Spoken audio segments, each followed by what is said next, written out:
Hey friends, if a PvP player is making a video on PvE, you know that it's an effective build. This one's very simple. Collect ionic traces to get a faster super. Extended chaos reach, that's your super. For the fragments, things that create ionic traces, and then these final two are dealer's choice.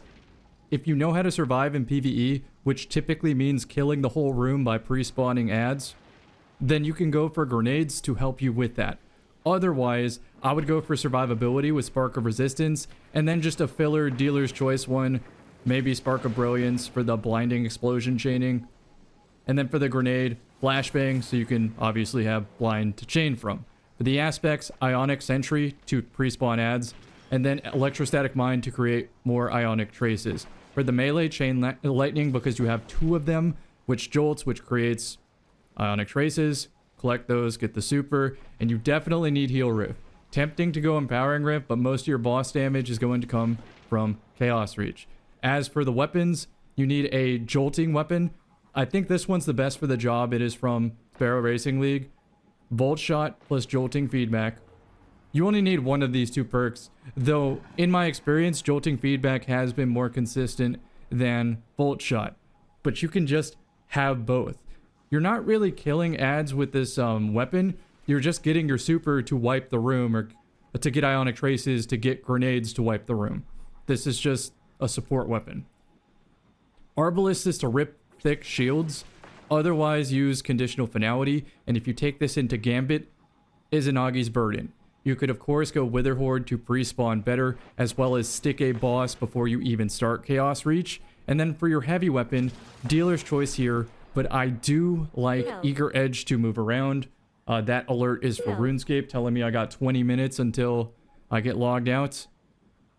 This also has Jolting Feedback, but I find it's just overkill. Speaking of overkill, the armor set I'm using comes from Vanguard activities, I believe. You can buy it from Zavala 2 pieces a week if you really want to. That's what I did. As for the stat split, obviously get the super stat as high as you can get. Close to 200 is fine. And then weapons as high as you can also get.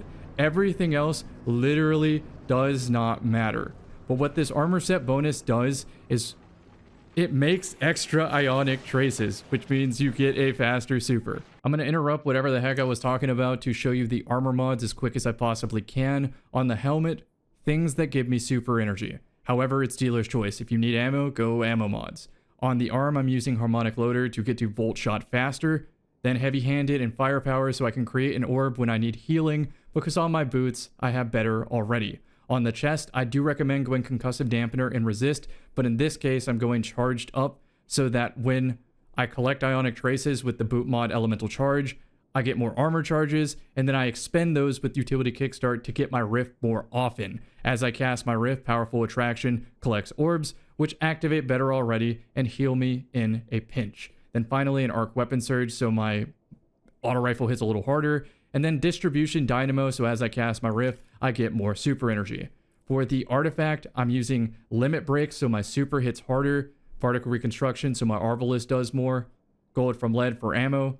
Flashover for Bolt Charge. Elemental Siphon for more super energy, possibly from Arc Traces. And then Photonic Flare and Dielectric. This is no-brainer. Copy-paste. Shoot ads with your little primary. Get a super, use super, profit. And so I'm going to have some example gameplay, no commentary in the background. Enjoy.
escape.